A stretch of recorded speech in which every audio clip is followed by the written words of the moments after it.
자, 이제는 2월 과세 내용 공부할 건데요. 요 내용은 뭐 1차 시험이든 2차 시험이든 굉장히 잘 출제가 되는 굉장히 중요한 내용이에요. 기본적인 취지를 먼저 사례로 설명해 볼게요. 현재 을이라는 자가요, 과거에 이제 취득했던 이제 1억 원의 토지가 현재 한 시가가 한 6억 정도 되었다 가정해 볼게요. 그럼 현재 을의 이제 미실현 이익은 5억이나 있는 것이겠죠? 그때 이 을의 미실현 이익을 처분해서 실현되면 과세가 돼야 되겠지만 이 을이 세금이 많이 나오니까 세금을 회피하기 위해서 짱구를 굴려요. 이제 어떤 식으로 짱구를 굴리냐면 자신이 보유하고 있는 그 토지를 자신의 배우자에서 이제 갑의 배우자가 을이니까 갑은 결국 을의 배우자가 되는 것이겠죠. 에게 이제 증여를 해요. 증여를 하게 되면 원래는 증여 당시의 시가인 그 6억에 대해서 수증자가 이제 과세가 돼야 되겠지만 우리 현재 증여세법은 배우자 간 증여에 대해서는 6억 원이나 증여재산 공제를 해줘요. 그러다 보니까 이제 수증자인 갑은 한 푼도 과세가 안 되는 것이죠. 6억만큼 다 공제를 받으니까. 자, 그런 다음에 이제 갑은 증여받은 자산을 받자마자 바로 제3자에게 팔아버린다 가정해 볼게요. 증여받자마자 팔면 증여 당시의 시가와 양도 당시의 시가가 크게 차이 나지 않겠죠. 그래서 이제 양도가액도 이제 6억이다. 한번 가정해 볼게요. 자, 그랬을 때 이제 갑의 양도 차익은 얼마가 될 거냐면 먼저 갑은 양도가액이 6억이 될 것이고 여기에다 이제 취득가액을 빼야 될 건데 우리 아까 이제 앞쪽에서 공부하기를 상속이나 증여로 받은 취득자산은 증여재산 공제를 받았건 안 받았건 상관없이 그 상속 증여 당시에 시가를 취득가액을 한다라고 배웠었죠. 그러다 보니까요, 갑의 취득가액은 6억이 되어가지고 양도차익이 0이 나와요. 자, 그러다 보니 이제 이상한 일이 발생하는 것이죠. 먼저 분석을 해보면 우리 이제 갑의 이 보유 자산의 미실현 이익은 0이죠. 증여받자마자 양도했기 때문에 갑 단계에서 발생한 미실현 이익은 실제로 발생하지 않았으니까 과세가 안 되는 게 맞겠지만 이 최초의 증여자인 을 입장에서 보면 을의 미실현 이익이 5억이나 있었지만 그 5억에 대해서 누구도 과세가 안 되는 것이죠. 을에게도 과세가 안 되고 갑에게도 과세 안 되고 그렇게 이제 과세가 안 되는 이유는 왜 그러냐면 기본적으로 을이 가지고 있는 미실현 이익은 양도로 실현되지 않고 상대방 이제 갑에게 증여했기 때문에 수증자인 갑이 증여세를 내야 되지만 우리나라 세법에서 이제 배우자 간 증여에 대해서는 상당한 증여재산 공제를 해주죠. 이렇게 상당한 증여재산 공제를 받음으로써 을의 미실현 이익이 있지만 한 푼도 과세가 안 되는 거예요. 증여재산 공제가 없었다면 갑이 받은 시가 6억에 대해서 6억만큼 증여세를 냈겠죠. 근데 이제 그러한 상당한 증여재산 공제를 통해서 이 을의 미실현 이익이 한 푼도 과세가 안 되는 거예요. 그러다 보니 이제 을의 미실현 이익 한 푼도 과세가 안 되고 뭐 갑의 미실현 이익은 발생하지 않았으니까 과세하지 않는 게 맞겠죠. 결국 저 을은 세금 한 푼도 안 내고 처분이 되는 이런 결과가 있더라는 것이죠. 그래서 이제 세법이 이것 좀 문제가 있겠다라고 하는 것이죠. 적어도 이 증여자의 미실현 이익은 과세가 이루어져야 되겠다. 그때 그 증여자의 미실현 이익이 이제 과세가 되기 위해서 어떤 이제 특례 규정을 적용하냐면 이 갑이 양도했을 때 있죠. 양도가액 6억인데 거기에서 빼야 되는 취득가액을 갑의 수증 당시의 시가가 아닌 증여자인 을의 취득가액을 쓰는 것이죠.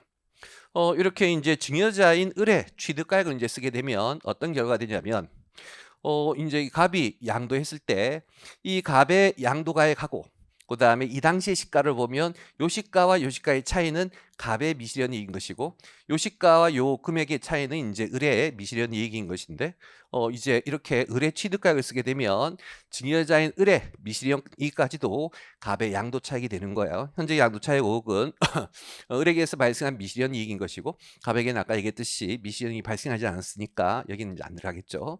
만약 갑이 이제 양도를 7억에 했다면 7억 빼기 1억에서 6억의 양도 차익이 나올 것이고 그 중에 이제 5억은 증여자의 미실현 이익이었고 갑은 수증자의 이제 미실현 이익이죠. 그래서 이제 과세관청은 아까와 같이 상당한 증여재산 공제를 받은 후에 받자마자 처분하는 경우에는 이거 뭔가 조세 피해 의도가 있는 것으로 간주해서 우리는 증여자의 미실현 이익을 과세하기 위해서 여기 양도자의 취득가액을 증여 당시의 시가로 쓰는 것이 아니라 최초 증여자의 취득가액을 쓰게끔 해요. 그렇게 되면 이제 갑의 양도 차익 안에는 이 증여자 을의 미실현 이익이 다 포함해서 과세가 되겠죠. 그래서 만약 이제 아까 얘기했던 것처럼 갑이 7억에 이제 팔았으면 취득가액 1억, 양도가액 7억 해서 총 양도차익이 6억이 되고 6억 중에 1억 원은 증여자의 미실현이익, 나머지 1억 원은 수증자의 미실현이익이어서 전체 합계 이제 금액이 이제 과세가 되는데 그러다 보니까요, 이것은 굉장히 예외적인 개념이에요. 왜 예외적인 개념이냐면 우리 소득세 같은 경우에는 기본적으로 인별과세예요. 인별과세이다 보니까 갑의 미실현이익은 갑에게 과세하고 을의 미실현이익은 을에게 과세하는 것이 이제 기본 관점인 거예요. 근데 현재는 이런 식으로 과세해버리면 갑에게 과세할 것은 갑이 번 이익뿐만 아니라 전 단계인 을이 번 이익까지도 합산이 되어서 한 놈에게 두 놈의 이익이 한꺼번에 합쳐서 과세가 되는 것이죠. 그러다 보니까 이제 일종의 부부 합산 과세의 이제 역할을 하게 되는 것이고 이것은 소득세 인별과세의 중요한 예외 관점이지만 현재 세법은 이러한 너가 증여재산 공제를 통해서 조세 회피하는 것을 방지하려면 이런 식의 제도가 불가피하다라는 거예요. 다만 이것은 인별과세에 굉장히 예외적인 관점이 있기 때문에 항상 이것을 적용하는 것은 아니고 반드시 일정한 요건을 충족한 경우에 한해서만 과세해요. 그래서 일정한 요건을 충족하게 되면 이 증여자인 을의 미실현 이익을 수증자에게 넘겨서 과세하고 그때 이제 넘겨서 과세하는 이제 방법은 이 갑의 취득가액을 증여 당시의 시가를 취득가액 쓰는 게 아니라 누구를 증여자의 취득가액을 쓴다라고 하는 것이고 그리고 이제 혹시라도 이제 올해 또 개정된 건데 이 을이 만약 보유기간 중에 자본적 지출한 것이 있다면 예를 들어서 취득가액은 1억이고 자본적 지출이 5천만 원이라면 을은 1억 5천이 총 취득가액인데 시가 6억이니까 4억 5천이 이 을의 미실현 이익이겠죠. 그 4억 5천을 전부 다 이제 갑에 과세하기 위해서는 요것을 요 금액을 갑의 이제 자료로 쓰면 되는 것이겠죠. 그래서 결국 이월과세라는 것은 증여자의 미실현 이익을 수증자에게 이월하여 과세하겠다는 뜻이고 그렇게 하려면 증여자 단계에서의 취득가액과 증여자 단계에서의 자본적 지출액을 여기 이제 갑의 이제 숫자로 이제 쓰면 되겠다라고 하는 것이죠.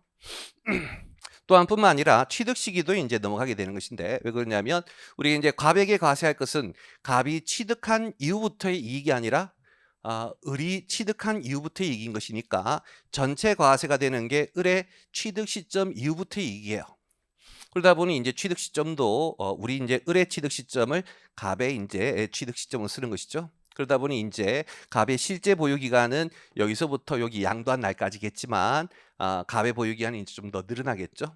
이것은 사실 좀 혜택인 것이겠죠. 왜냐하면 이제 보유 기간이 늘어나면 장기 보유 공제율이 좀 올라가잖아요. 그래서 이제 그런 식으로 증여자의 취득가액, 증여자의 자본지출, 증여자의 취득 시점을 전부 다 갑에게 넘겨버리겠다. 이 컨셉이에요. 자, 근데 이제 그때 이제 이러한 것은 인멸과세 예외이기 때문에 항상 적용한 것은 아니라 했죠. 몇 가지 요건을 충족해야 되는데 첫 번째 요건이 반드시 이제 이 수증자인 갑과 증여자가 어떤 관계해야 되냐면 둘이 배우자이거나 혹은 좀비속 관계해야 돼요. 그렇게 하는 이유는 우리가 이제 배우자에게 증여했으면 6억을 공제하고 좀비속에게 이제 증여를 했으면 증여세법에서 한 5천만 원을 공제하거든요. 세법은 6억이나 혹은 5천만 원 정도의 상당한 증여재산 공제를 받았다면 너네 증여재산 공제를 통해 가지고 증여자의 미실현이 과세가 안 되었지. 너 증여재산 공제로 그런 혜택을 받았으니까 여기 수증자에게 넘겨서 과세해도 되겠다. 이게 이제 관점인 것이죠. 그다음 이제 두 번째 요건은 증여받자마자 양도해야 돼요. 이때 이제 받자마자의 컨셉이 예전에는 이제 5년이었지만 최근에 이제 10년으로 이제 바뀌었어요. 그래서 10년 이내에 팔았다 하면 너네 증여재산 공제를 통해서 증여자의 미실현 이익 과세하지 않으려고 꼼수를 쓴 거다. 이게 관점인 것이고. 그다음 이제 세 번째는 특정 자산에 한정해요. 그 자산들은 토지이거나 건물 혹은 부동산 취득 권리, 시설물 이용권 이런 것들에 이제 한정해서 이제 과세를 해요. 아무래도 이제 이 규정이 인별과세의 중요한 예대이다 보니까 모든 양도세 과상 자산에 적용하지는 않겠다 입장이에요. 마치 뭐와 비슷하냐면 우리 소득세 5장에 공동사업 합산과세라는 거 배웠잖아요. 그 공동사업 합산과세가 인별과세의 예외적인 관점이다 보니 모든 소득에 대해서 적용하는 것은 아니고 이제 사업소득에 한정해서만 했었죠. 여기도 이제 마찬가지로 전체 양도소득에 대해서 적용하는 것은 아니고 이러한 특정 자산에 한정해서만 한다. 그래서 여기 1, 2, 3의 요건을 확실히 좀 기억을 해 주셔야 되겠어요. 자, 그다음에 그럼 이제 이렇게 해서 이제 갑과 을 합친 전체 미실현이익에 대해서 과세할 건데 그때 이제 세금은 누구에게 과세할 거냐에 있어가지고 현재 세법은 갑을 납세의무자로 해요. 비록 이제 갑에게 과세하는 거 안에는 갑의 미실현이익과 을의 미실현이익이 섞여 있지만 현재 우리 세법은 이 증여거래 자체를 부인하는 건 아니거든요. 너가 증여할 때 증여재산 공제받은 건 그대로 인정할게. 그래서 증여거래를 부인하는 것은 아니고 다만 너가 증여받을 때 상당한 증여재산 공제를 받았으니까 증여자의 미실현이익도 너가 책임지고 세금을 내라는 이제 그런 관점인 거예요. 그러다 보니 우리는 수증자인 갑을 납세의무자를 한다 이렇게 하시고, 자 이제는 법문구를 좀 볼 건데 법문구는 거주자 아까 했던 수증자 갑을 얘기하는 거예요. 그 갑이 양도한 날로부터 소급하여 10년. 지금 현재 이제 10년으로 개정되었지만 얼마 전까지만 해도 5년이었어요. 그래서 이제 우리 경과기준 때문에 22년 말까지 증여받을 당시에는 그 당시에는 5년 이내에 팔면 제지한다고 했으니까 22년 말까지 증여분은 현재 5년으로 이제 요건을 두고 있고 23년 이후부터의 증여에 대해서는 이제 10년을 적용하게끔 하고 있어요. 아마 말 문제가 나온다면 뭐 주로 10년으로 현재 기준으로 나올 것 같아요. 10년 이내에 그 배우자, 그래서 아까 이제 우리 배우자한테 받거나 좀비성한테 받으면 적용한다 했죠. 그때 그 배우자 관련해서 하나 주의할게. 갈로 열고 양도 당시에 혼인관계가 소멸된 경우를 포함한다. 자, 이건 어떤 의미냐면 예전에 이런 일이 있었어요. 이 갑이 수증을 받을 당시에는 갑과 을이 혼인관계가 유지가 되어서 증여재산 공제 유고를 받았는데 이제 그것을 증여받자마자 팔려고 하니까 2월 과세 때문에 조세 피가 불가능하잖아요. 그러다 보니 의도적으로 이혼을 하는 거야. 그러면 이제 양도 당시에는 혼인 관계가 소멸되었으니까 야 이거 내가 배우자한테 증여받은 거 아니다. 그자와는 더 이상 배우자 관계 아니다라고 해서 이월과세를 적용하지 않게끔 하는 이제 꼼수를 부렸던 적이 있었고, 이런 것을 방지하기 위해서 법이 개정을 해가지고 양도 당시에 혼인 관계가 소멸되었더라고 할지라도 우리는 이월과세 적용하겠다는 거예요. 증여 당시에 혼인 관계여서 6억 원이나 공제를 받았다면 이후에는 혼인 관계가 소멸됐어도 상관이 없다의 관점인 거예요. 다만 사망으로 혼인 관계가 소멸된 경우는 제외한다라고 해서 우리 이제 증여할 당시에는 혼인 관계가 있었지만 양도한 당시에 그 상대방 을이 사망을 한 거야. 사망을 해서 혼인 관계가 유지가 되지 않은 것이라면 이것은 의도적인 조세 피는 아닌 것이겠죠. 그럼 어쩔 수 없는 혼인 관계의 소멸인 것이니까 그럴 때는 문제 삼지 않겠다 이 관점이고. 또는 직계존비속. 그래서 우리 직계존비속도 현재 한 5천만이나 공제하기 때문에 상당한 공제를 받은 것이다. 이 관점으로 존비속한테 받은 것도 이월과세를 적용하래요. 로부터 증여받은 토지, 건물, 부동산 권 취득할 수 있는 권리, 시설물 이용권, 요 자산에 한정한다는 거 아까 얘기했었죠.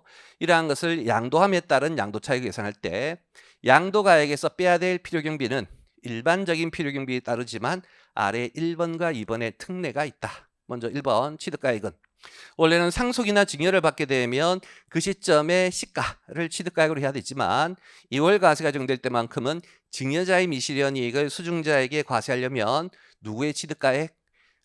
증여자인 당초에 이제 배우자 존비속 그자의 이제 취득가액을 써야 된다는 거 아까 얘기했었고, 그다음에 이제 갈로 이번에 이제 올해 새로 개정된 내용인데요.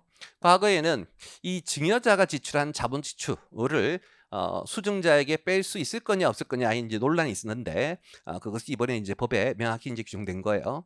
너무나 당연하게 증여자의 취득가액뿐만 아니라 증여자의 자본 지출까지 고려해야 정확한 증여자의 미실현이익이 수증자에게 과세가 되는 것이겠죠. 그래서 증여자가 지출한 자본 지출이든 아니면 수증자가 지출한 자본 지출이든 그것도 역시 진정한 취득가의 개념에 들어가야 될 거 아니냐 해서 이제 그것까지 증여자의 지출에까지도 다 들어가요. 근데 오해하시면 안 될 게 증여자의 자본 지출만 들어간다는 건 아니고 원래는 이제 수증자 양도자인 갑의 자본 지출만 빼야 되는 거지만 증여자의 자본 지출도 함께 똑같이 자본 지출로 넣어주겠다 이 의미인 것이고, 그다음 이제 별표는 뭐냐면 여기 우리 이제 10년이나 혹은 5년 이내에 양도하면 제지하잖아요. 그때 그 10년과 5년은 그 등기부상에 기재된 소유기간을 이제 기준으로 판정하도록 하고 있어요. 자, 요 내용이 이제 말 문제로 잘 나오니까 좀 주의하시고. 자, 그다음에 이제 세부적인 내용 들어가서 납세 의무자는 아까 얘기했었죠. 우리는 증여 거래를 부인하는 건 아니야. 갑이 증여로 자산의 취득을 했기 때문에 이 자산은 갑거고 갑이 팔았으니까 갑이 내야 되되, 다만 갑이 낼 때는 갑 너만의 너에게 너 단계 갑 보유 단계에서 발생한 이익만 과세하는 것이 아니라 증여자인 을 단계에서 이익도 함께 과세하는 것이고, 그렇다고 할지라도 우리는 납세 의무자는 여전히 그 자산의 소유자인 갑에게 이제 납세 의무자를 하는 것이죠. 을은 납세 의무는 없어요. 그다음에 이제 세 번째, 취득 시기 했어요. 취득 시기는 갑이 실제로 취득한 날은 요 날이잖아요. 증여받을 때. 하지만 우리는 이제 2월 과세를 적용하다 보니 을의 미실현이익까지도 갑에게 넘어왔다면 갑에게 과세하는 것은 을 단계에서의 이익부터요. 그럼 을 단계에서의 이익부터 과세하니까 보유기간도 을 단계에서의 취득 시점으로 봐줘야 되겠다. 그래서 증여자의 취득일이 넘어온다. 아까 말씀드렸었죠. 그다음 이제 네 번째, 증여세의 처리인데, 현재 우리는 이 증여세는 그대로 과세가 돼요. 뭐 증여세를 안 내도록 하는 건 아닌 것이다. 물론 이제 배우자에게 했을 때 6억짜리였다면 한 푼도 안 냈겠지만 7억짜리, 10억짜리였다면 증여세를 냈겠죠. 그러다 보니 이제 갑에게 이제 과세를 할 때 시가 6억 넘어가는 을의 미실현 이익에 대해서는 갑에게도 과세를 했는데, 또다시 그 을의 미실현 이익이 전부 다 과세가 되니까 사실은 이 사건은 이중과세적 성격이 좀 있는 거예요. 아까는 이제 제가 증여자의 이익이 정여자의 미실현 이익이 한 푼도 과세가 안 되도록 시가를 6억으로 했기 때문에 한 푼도 과세가 안 되었지만, 사실은 6억 넘어가는 7억이다 10억이다 이면 이 갑이 이제 증여세를 낼 수밖에 없겠죠. 우리는 그렇게 증여세를 과세했다고 할지라도 저 을의 미실현 이익 전액을 갑에게 이제 2월에서 과세를 해요. 그러다 보니까 뭐 제 개인적으로 조금 이제 불합리한 규정인 것도 같아요. 근데 어째 법이 뭐 그렇게 돼 있으니까 받아들이셔야 되겠죠. 그때 이제 과세관청은 그 증여세는 그대로 부과하되, 다만 너 갑의 양도 차익을 계산할 때 그때 양도 차익에서 비용으로 좀 빼줄게라고 하는 것이다. 그래서 법문구 2월 과세가 적용될 때 증여세 상당액 수증자가 낸 거 있으면 그때는 양도 차익 계산 시 필요 경비로 빼줘요. 세액 공제로 빼주는 거 아닌 것이다. 내야 될 세액에서 빼주는 게 아니라 양도 차익 이익에서 빼주게끔. 그래서 증여세가 일종의 필요 경비적 관점이 되는 것이죠. 자, 그다음 이제 다섯 번째. 일정한 경우에는 이월 과세를 적용하지 않는데, 아까 사망으로 혼인관계가 소멸된 경우는 이제 그렇다는 거 설명드렸었고, 그다음에 동그라미 이거는 뭐냐면, 이번에 이제 갑이 10년 이내에 양도를 해야만 적용하는 것인데, 이번에 양도한 이유가 어쩔 수 없는 양도였던 거예요. 이번에 이제 이 토지 등이 소지하는 곳에서 공익사업 등을 해가지고 어쩔 수 없이 법률에 의해서 수용이 되었다. 나는 팔기 싫었지만 어쩔 수 없이 팔 수밖에 없었다라고 하는 것이죠. 그런 경우에는 이제 이월과세로 제재하지 않을게. 다만 이제 이때도 무조건은 아니고 사업 인정 고시일로부터 소급하여 2년 이전에 증여를 받아야 돼요. 이건 뭐 뜻이냐면 이런 경우 있겠죠. 자, 최초의 증여자인 을이 이 토지를 보유하고 있었는데 이거 조만간 이 토지가 공익사업 등으로 크게 개발이 될 거야. 그럼 시가가 확 상승하겠죠. 그랬을 때 이제 을이 그냥 팔면 세금을 왕창 낼 수가 있으니까 그것을 회피하기 위해서 자신의 배우자에게 미리 증여하는 거예요. 그런 식으로 이제 그 개발 계획을 미리 접수하며 미리 인지를 하게 되면 조세 필요에 의해서 증여를 할 수가 있기 때문에 적어도 이 개발 계획이 발표되는 날, 그게 이제 사업 인정 고시라고 이해하시면 되겠고, 로부터 소급하여 2년 이전에 해서 결국 개발 계획을 모르는 상태에서 배우자에게 이제 배우자 등에게 증여를 했다면 10년 이내에 이제 수증자가 양도하더라도 조세 필을 위한 것은 아닌 것이겠다. 그렇게 보겠다는 것이고. 그다음에 이제 동그라미 이제 3번은 어떤 관점이냐면, 저 증여자 을이 아버지라고 가정해 볼게요. 저 을은 주택이 여러 채 있어요. 그러다 보니 이제 그냥 본인이 양도하면 1세대 1주택 비과세 혜택을 누릴 수 없겠죠. 그때 이제 별도로 이제 거주하고 있는 직계비속 아들에게 그 자신의 주택을 증여하는 거야. 그런 다음에 이제 아들이 바로 팔아버리는 거예요. 그때 그 아들 갑이 1세대 주택이 아니라 무주택자이면, 아들 갑이 무주택자라면 이번에 아버지한테 증여받은 주택을 바로 팔았을 때 받자마자 바로 팔면 아무리 1주택자라도 보유기간이 2년이 안 되면 비과세 혜택을 누릴 수가 없잖아요. 그런데 우리 이제 금방 배웠던 2월 과세 규정이 적용되는 거예요. 아버지한테 증여받아서 첫 번째 요건 충족했고, 증여받자마자 팔았으니까 10년 이내 요건 충족했고, 그리고 세 번째 토지 건물 등에서 주택은 토지 건물이잖아요. 그렇게 이제 2월 과세 규정을 적용하니까 오히려 비과세가 되어버리는 거예요. 왜? 이 갑의 실제 보유기간은 2년밖에 안 되지만 2월 과세가 적용되면 이때부터 보유기간으로 인정해 주니까 아버지가 상당 기간 보유한 그 기간이 갑의 보유기간으로 늘어나서 1세대 1주택일 뿐만 아니라 보유기간이 2년 이상까지 되어가지고 비과세가 적용될 여지가 있는 거예요. 오히려 좋아지는 것이겠죠. 2월 과세는 제재의 관점이기 때문에 그런 것을 방지하기 위해서 2월 과세를 적용했을 때 1세대 1주택 비과세 규정을 적용받는 양도, 그래서 이제 보유기간이 확 증가해서 쉽게 받을 수가 있겠죠. 그러한 양도에 해당하게 되는 경우에는 2월 과세를 적용하지 않을게 오히려 더 유리하게 돼버리는 것이니까. 그다음에 이제 마지막 이제 네 번째, 일단 이제 법문 끌고 보면 2월 과세를 적용했더니 내야 될 결정세하고 2월 과세 규정을 적용하지 않았을 때의 결정세를 비교해서 2월 과세를 적용한 것이 적용 안 했을 때보다 더 세금이 더 적더라는 거예요. 그런 경우에는 이제 2월 과세를 적용하지 않겠다는 뜻이다. 어떤 이제 이런 경우가 발생하냐면 기본적으로 우리 이제 2월 과세의 지지가 수증자에게서의 미실현이익과 증여자에게서의 미실현이익을 합쳐서 과세하니까 당연히 이제 이익이 커져서 통상은 세금이 더 늘어나겠죠. 근데 다만 어떤 경우에 세금이 줄어드냐면 증여자 단계에서 미실현 손실이었던 거야.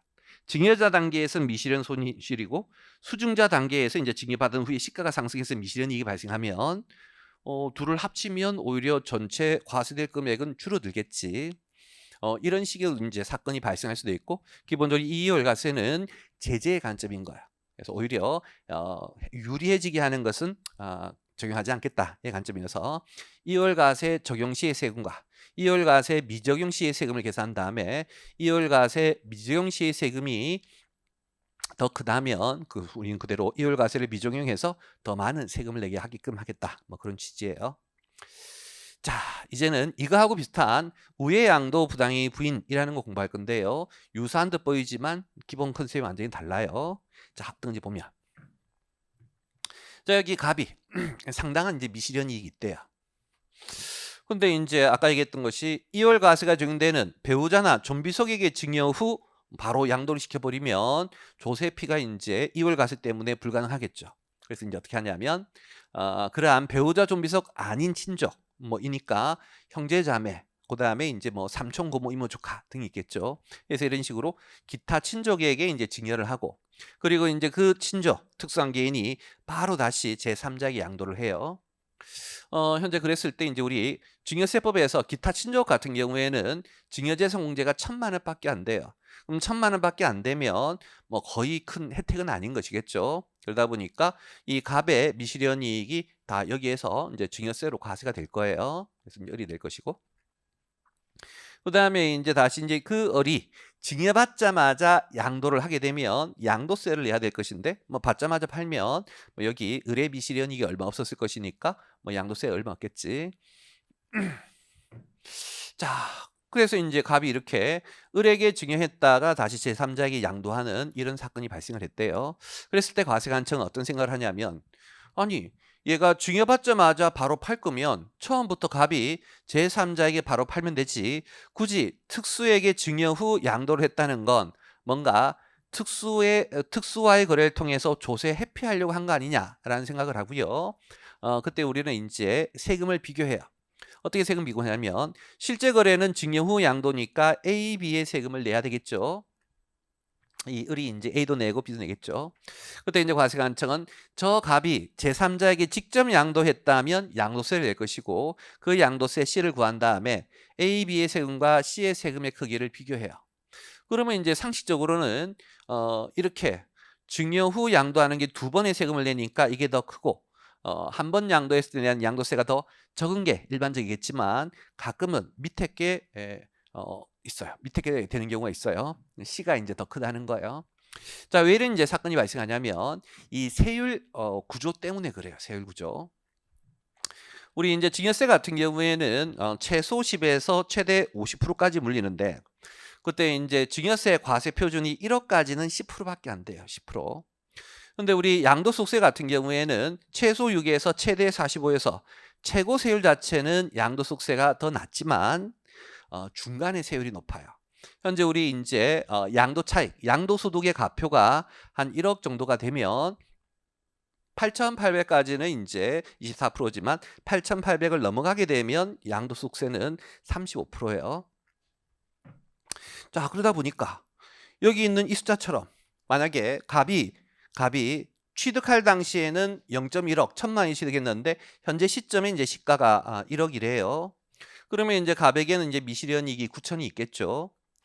그러한 상태에 이제 을에게 증여를 했다면 이 증여세는 우리는 이제 그 취득가액을 안 빼주니까 1억 그대로 이제 과세가 되어 가지고 10%만큼 증여세를 내게 될 것이고, 그다음에 이제 증여받자마자 바로 양도하면 뭐 이 양도세는 뭐 거의 미미하겠죠. 그래서 이제 무시할게요. 그럼 어쨌든 이제 을은 증여세 1억에 10% 냈다는 거예요. 근데 만약 갑이 제3자에게 직접 양도하면 0.1억 1억의 차이 이제 0.9억 9천만 원만큼 갑의 양도 차익이 될 것이고, 그 양도 차익에 대해서는 최고 세율 35%까지 적용이 되는 거예요. 뭐 35, 24 뭐 이런 식으로 적용이 됐겠지. 그러다 보니까 오히려 이 A, B의 세금보다 C의 세금이 더 클 수가 있다는 것이죠. 과세관청은 만약 이 밑의 경우에 해당한다면 그때는 너가 이 그 특수관계인에게 증여 후 양도를 한 다음에 그 이익을 갑이 전부 다 가져가고 을에게는 뭐 좀 도와줬으니까 약간 이제 수수료 정도 주려고 이렇게 한 거 아니겠느냐로 이제 간주하겠다는 거예요. 그래서 세법은 너 이번에 특수화의 거래를 통해서 C로 내야 될 것을 A, B로 조금 냈으니까 요 C의 세금을 물리기 위해서 이번에 이 특수관계인과의 거래에 대를 부당행위 부인을 하겠다는 거예요. 우리 예전에 이제 법인세에서 부당행위 부인 개념 배울 때는 제가 거래 가액의 부인만 했었죠. 근데 부당행위 부인의 개념에는 행위의 부인도 있어요. 자, 거래 가액의 부인이라 이런 거예요. 시가는 100인데 60원에 싸게 팔았을 때 너네 실제로는 60원에 팔았다고 주장하지만 아니야, 100원에 판 걸로 간주할게. 그래서 너네들의 거래 가액을 부인하고 시가 거래한 것으로 간주할게가 이제 우리가 이제 법인세 등에서 배웠던 부당행위 부인이죠. 근데 우리 이제 세법의 부당행위 부인은 꼭 그러한 거래 가액의 부인뿐만 아니라 행위의 부인도 있어요. 너네 증여 후 특수에게 증여 후 양도했지만 아니야, 이거 실제로 갑이 이 행위가 없었던 것으로 간주하고 증여 행위가 없었던 것으로 간주하면 갑이 다이렉트로 제3자에게 양도한 걸로 볼게로 행위의 부인도 존재할 수가 있어요. 지금 이제 이 사건은 거래 가액의 부인이 아니라 행위의 부인이에요. 그래서 증여 행위를 부인해서 갑이 제3자에게 직접 양도한 것으로 간주하는 것이다. 이런 것은 이제 우리는 우회 양도 행위에 대한 부당행위 부인인 거예요. 직접 양도할 수 있는데 을에게 줬다가 이제 제3자에게 양도하는 우회적으로 양도했다는 것이죠. 자, 그럼 이제 이 사건에 대해서 우리 이제 세부적인 내용 공부할 건데, 이때도 이제 이후의 양도 부당행위 부인을 그냥 적용하는 것은 아니고 일정한 요건을 충족해야 돼요. 첫 번째는 기본적으로 이것이 부당행위 부인의 관점이고, 부당행위 부인의 가장 기본 원리는 뭐냐? 특수화 거래하면서 조세의 부당한 감소를 발생시켜야 돼요. 조세의 부당한 감소. 지금 같은 경우에는 이 증여 행위를 부인을 하려면 이 증여 행위로 세금이 감소했었어야 돼. 그래서 이제 증여 행위로 내야 될 세금이 A, B인 것이고, 증여 행위를 부인했을 때 내야 될 세금이 C인 것이겠죠. 그래서 이런 식으로 C의 세금이 A, B의 세금보다 더 커야만 되는 것이다. 그래서 여기 이제 첫 번째 요건이고, 그다음에 이제 두 번째 요건은 항상 부당행위 부인은 누구랑 거래를 해야 되는 것이다? 특수랑 거래를 해야 되는 거예요. 특수. 다만 이때의 특수는 모든 특수는 아니고 이월과세가 적용되지 아니하는 특수예요. 자, 어떤 관점이냐면 우리 이제 금방과 같은 증여 후 양도 행위를 제재하는 방식이 좀 전에 배웠던 이월과세라는 방식도 있고, 지금 여기 우회양도 부당행위 부인이라는 방식도 있잖아요. 두 개의 방식이 있는데 뭐가 좀 더 예외적인 컨셉이냐? 이월과세예요. 기본적으로 이 부당행위 부인이라는 것은 법인세이든 소득세이든 부가세이든 모든 세법에 공통적으로 적용되는 세법의 기본 원리적 개념인 거예요. 기본 제도예요. 그런데 아까 했던 이월과세란 건 증여자의 미실현이익과 수증자의 미실현을 합쳐서 수증자에게 전부 다 과세하는 인별과세 굉장히 중요한 예외인 것이고, 항상 그게 좀 더 보다 특례적 개념인 것이다. 그래서 이월과세 적용 대상이면 그거를 먼저 적용하는 거예요. 부당행위를 먼저 적용하는 게 아니라. 그러다 보니 이제 우리가 이제 이월과세가 적용되지 아니하는 특수여야 돼요. 모든 특수는 아니고 이월과세가 적용되지 아니하는 특수. 이면서 이제 세 번째, 증여일로부터 양도일까지가 10년 이내에서 증여받자마자 양도. 뭐 이것도 역시 마찬가지로 원래는 5년인데 10년으로 이제 바뀐 거예요. 그래서 이러한 세 가지 요건을 적용을 해야 되는 것이고, 참고로 이제 비교를 해보면 아까 우리 2월 과세 같은 경우에는 모든 자산이 아니라 특정 자산, 뭐 토지, 건물 이런 것들이었잖아요. 근데 이 부당의 부인은 보편적인 개념이다 보니까요. 양도세가 적용되는 모든 자산에 대해만 적용을 해서 마지막 4번 특정 마지막 이월과세 세 번째 요건인 특정 자산에 대해서만 적용한다. 이 개념은 없고요. 대신에 이 동네는 조세의 부당한 감소, 부당이가 있어야 되기 때문에 이월과세에는 없는 이러한 조세의 부당한 감소가 발생했는지를 별도로 이제 따지게끔 이제 그렇게 하고 있어요. 그다음. 또 이제 주의할 게 아까 우리 이제 2월 과세 같은 경우에는 여기 있는 이 수증자가 이제 납세 의무자였죠. 왜냐? 아까 우리는 이제 이 증여 거래를 취소하거나 했던 개념은 아닌 거예요. 증여 거래 그대로 인정할게. 다만 너가 상당한 증여재산 공제를 받았기 때문에 증여자의 미실현이까지도 책임져. 이게 이제 논리였기 때문에 증여 거래가 그대로 인정이 되었고 이 자산의 소유권은 을에게 있다고 봐서 을이 이제 납세 의무자가 되었지만 이 부당의 부인 같은 경우에는 증여행위 자체를 부인하는 거야. 따라서 이 거래의 양도는 을이 한 게 아니라 누가 한 것이다? 갑이 양도한 거다 이 컨셉인 거예요. 갑이 양도했으니까 당연히 갑이 납세 의무자가 되줘야겠죠.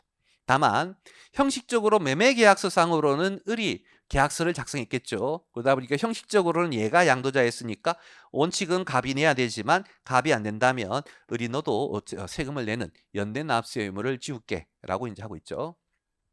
그리고 이제 마지막으로 아까 했던 2월 과세 같은 경우에는 증여거래가 인정이 되다 보니 증여세 과세했던 게 이중과세적 개념이지만 그대로 유지가 되는 거예요. 다만 양도차익 계산할 때 필요경비로 뺐잖아요. 하지만 이 위양도 부당의 부인은 증여거래 자체가 부인된 개념이다 보니 증여세가 낼 필요가 없는 거야. 우리는 이렇게 간 게 아니라 이렇게 간 걸로 보니까 그래서 과세관청은 최초에는 이 증여가 유효한 증여였지만 사후적으로 부당행위 부인이 증되면 이 증여 거래가 없었던 것으로 보고 증여 거래가 없었던 것이니까 이때 냈던 증여세도 돌려받아야 되겠죠. 그래서 이제 이 증여세 부과는 취소가 돼요. 그래서 을이 만약에 이제 부담했다면 을이 이제 환급 돌려받게 되는 것이겠죠. 여기까지 이해가 되시겠죠? 자, 요게 이제 우회양도 부당행위 부인의 이제 기본적인 관점이었고 법문장을 한번 볼게요. 거주자가 특수관계인, 이때의 특수관계인은 아까 얘기했던 이월과세 적용되는 배우자 좀비속은 제외일 것이고 이러한 특수관계인에게 1차적으로 자산을 증여하고 그 받은 자가 10년 혹은 5년 이내에 다시 타인에게 양도한 경우로서 증여세, 증여받은 자 수증자인 을의 증여세 A고 양도세 B를 합한 금액이 증여자가 직접 양도하는 경우로 보아 계산 양도세 C 보다 작은 경우에는 그때는 증여자가 직접 양도한 것으로 본다. 요게 이제 부당행위 부인의 법문구 역시 말문제 잘 나오니까 꼭 좀 주의하시고. 자, 그다음 이제 두 번째 납세 의무자는 아까 얘기했듯이 증여 행위가 취소가 되었기 때문에 누가 갑이 납세 의무자가 되는 것이다. 수증자인 을이 아니라는 거 주의하시고. 그리고 이제 다만 이제 을은 연대 납세는 진다. 취득 시기 이곳은 처음부터 갑이 양도한 걸 보니까 갑의 취득일이 되겠죠. 그래서 증여자의 취득일이고 증여세는 증여 거래를 부인하다 보니까 증여세는 부과하지 않는 것이겠고 이미 냈다면 돌려주겠죠. 그다음에 이제 적용 제외해서요. 이 규정은 이제 기본적으로 어떤 컨셉이 깔려 있느냐 하면 이게 이제 갑이 직접 양도한 것으로 간주한다는 뜻은 원래는 갑이 양도하려고 했는데 갑이 양도하면 높은 양도소득세율이 적용되니까 낮은 증여세율을 적용받기 위해서 을에게 증여 후 양도를 한 것이고 그때 이제 이 을은 갑에게 이제 1원만 빌려준 거예요. 그런 경우로 이제 그런 경우 때 이제 갑이 너가 양도한 것으로 보겠다의 관점이어서 기본적으로 이러한 1년의 거래로 인한 이익이 갑에게 기속돼야 되지 을에게 기속되면 안 되는 거예요. 만약에 이제 이 을이 뭐 삼촌 고모 이모한테 증여를 받았고 그냥 실질적인 증여예요. 그렇게 해서 증여받은 다음에 팔아서 그 이익을 전부 다 을이 챙기고 있다면 그때는 받자마자 팔았다고 해서 이제 을이 판 게 아니라 갑이 판 걸로 볼 수는 없다는 거예요. 갑이 판 걸로 보려면 그 이익까지도 누구에게? 갑에게 기속되어야만 우리는 갑에게 과세할 수 있는 것이다. 그래서 이제 그런 차원에서 수증자에게 기속이 되는 경우에는 갑의 양도로 볼 수는 없는 거 아니냐. 그래서 이제 적용 제외가 요 케이스예요. 자, 이렇게 해서 2월 가세 부당해를 다 설명드렸고, 이 동네는 이제 비교가 잘 나와요. 그래서 비교 빠르게 다시 한번 똑같은 내용 해보죠. 기본적으로 이제 오른쪽에 있는 우양도 부당해 부인의 개념은 특수관계인에게 증여하는 거래를 부인하고 갑이 직접 양도한 것으로 보는 관점이지만, 이 동네 2월 가세는 증여 거래를 부인하는 관점은 아니에요. 누차 얘기하듯이 증여재 성공제를 많이 받았으니까 증여자의 미실현 이익도 네가 책임져라는 것이죠. 그래서 결과적으로 이 증여 거래를 그대로 인정하고, 증여 거래를 인정하다 보니 증여세의 과세효과 그대로 유지되고, 다만 증여세도 내고 저자의 미실현 이익까지도 책임을 진다면 이중과세적 개념이 있으니 증여세 냈던 걸 갑의 양도차익 계산 시에 이제 필요 경비로 좀 빼주겠다는 것이었죠. 그다음 그에 반해서 이제 오른쪽에 이 사건은 이 증여 거래가 부인되다 보니까요, 부가 취소가 된다는 거 아까 우리 배웠었고, 그 다음에 이제 이 사건은 증여 거래가 인정되니까 이 자산의 소유권은 갑에게 있는 것이고, 갑이 존놈, 이놈 이익 다 책임지는 것이죠. 그래서 갑이 납세의무자, 당초의 증여자는 연대의무 없지만 이 사건은 갑이 직접 양도한 걸로 보니까 갑이 납세의무자, 다만 형식적인 양도자인 얘도 책임을 연대의무를 진다 이 뜻이죠. 우리 마지막으로 부당의 부인은 조세의 부당한 감소가 있어야 되기 때문에 반드시 증여 후 양도 시 요 거래로 인한 세금과 직접 낭도 시의 세금을 비교해서 직접 낭도 시가 더 커야만 조세의 감소가 있으니까 그때만 부당에 적용하지만, 여기는 그런 관점하고는 상관이 없는 거예요. 그런 관점하고 무관하게 기본적으로 이월과세를 상당한 증여재산 공제를 받았으면 저놈의 미실현 이익도 얘가 책임져라는 컨셉이었잖아요. 그러다 보니까 이제 그대로 증여를 인정을 하는데, 우리가 양자의 미실현이 합쳐서 과세한다는 건 제재하기 위해서 합치는 것인데, 오히려 합산했더니 세금이 더 적게 나온다면 그때는 합산하지 않을게, 이 컨셉이어서 이월과세에 적용하지 않았을 때의 세금하고 즉 각각 과세할 때의 세금과 합쳐서 과세할 때의 세금 둘 자를 이제 계산한 다음에 이제 두 개 중에 이제 큰 걸로 가겠다, 이 이제 컨셉인 것이죠. 그런 식의 이제 비교가 있죠. 뭐 공통점은 여러분이 한번 읽어보시면 되겠어요. 자, 여기까지 내용 문제로 잠깐 확인을 한번 해볼게요. 우리 교재 몇 페이지에 있냐면 우리 1차 시험 같은 경우에는 주로 이 동네가 말 문제로 출제가 될 것 같아요. 계산 문제는 뭐 그렇게 잘 나오지 않을 것 같고, 2차 시험에서는 계산 문제로 잘 나오죠. 26번 가보시면 거주자 갑은 배우자인 거주자 을이 14년 3월 1일에 3억에 취득한 토지를 23년도에 을로부터 증여받아 소유권 이전 등기를 마쳤고, 이후에 갑은 24년 6월 달에 다시 갑과 갑 또는 을과 특수 없는 병에게 10억에 양도했다. 그래서 이 사건 문제 읽어보니까요, 배우자로부터 증여받아 가지고 다시 양도를 한 거잖아요. 이렇게 이제 배우자에게 증여 후 양도되면 좀 전에 배웠던 뭘 적용하는 것이다? 2월 과세가 적용하는 것이고, 무조건 적용하는 것은 아니고 요건이 있었잖아요. 이제 요건 따져볼게요. 첫 번째, 2월 과세가 되려면 당초의 증여자가 배우자나 존비속이어야 되는데, 첫 번째 배우자인 을이 취득한 걸 증여받았다라고 했으니까 첫 번째 배우자 요건 충족한 것이고, 그 다음에 이제 두 번째 몇 년 이내에 양도해야 돼요? 10년. 그때의 10년은 증여받자마자 바로 양도해서 증여 후 양도야. 그럼 증여일자를 보시면 첫 번째 끝에 23년 4월이 증여일자였고, 그 다음에 이제 양도일자는 밑에 갑은 24년 6월 달에 양도했으니까 증여받고 양도하기까지 1년 조금 더 흘렸죠. 그래서 10년 이내의 관점이니까 두 번째 요건 충족했고, 마지막 세 번째 특정 자산에만 한정하는데 그 특정 자산 토지 들어가잖아요. 그래서 세 가지 요건을 다 충족했으니까 이 사건은 2월 과세가 적용돼야 될 사건이에요. 그럼 2월 과세가 적용될 때 납세 의무자는 누구인 것이다? 수중 받아가지고 양도한 갑이 되겠죠. 지금 이제 이 문제는 을한테서 갑이 증여받은 거예요. 그래서 갑이 양도한 거, 갑이 납세 의무자 되겠죠. 다시 이제 계속해서 갑 또는 을의 납세 의무에 관한 설명으로 옳은 것은 단 양도소득은 실질적으로 가백이 기속되지 아니하고 토지는 법령상 협의 매수 또는 수용된 적이 없으며 그래서 이제 우리 수용되지 않았으니까 우리 이제 10년 이내에 팔면 문제 삼겠죠. 이월과세 이제 제외 경우가 아니겠고 또한 이제 갑과 을은 혼인 관계를 유지하고 있어가지고 뭐 특별한 건 아니네요. 동그라미 1번. 토지의 양도차익 계산 시 양도가액에서 공제할 취득가액은 7억이다. 자, 이월과세가 적용되면 우리는 증여자의 미실현 이익을 수중자에게 이월하여 과세하기 위해서 증여자의 당초 취득가액을 쓰는 것이죠. 지금 이 문제 같으면 증여자가 누구예요? 을이죠. 을. 그럼 위에 보시면 첫 번째 줄에 을이 당초에 3억에 취득한 토지니까 을의 취득가액은 3억을 써야 돼요. 거기 이제 동그라미 1번에 있는 취득가액 7억은 증여 당시의 시가다. 이월과세가 아니라 하면 증여 당시의 시가를 취득가액을 하겠지만 이월과세이기 때문에 증여자의 취득가액인 3억이 될 것이고 두 번째, 토지 양도차익 계산 시 취득 시기는 14년 3월이다. 우리 이제 이월과세 되면 증여자의 당초 취득일을 수증자의 취득일을 보죠. 아까 위에 증여자인 을이 14년 3월에 취득했으니까 그걸로 한다는 건 맞겠고 세 번째, 양도차익 계산 시 산출세액은 양도가액에서 공제할 수 없다는 틀렸죠. 우리 양도차익 계산 시 이제 필요경비로 증여세 빼주잖아요.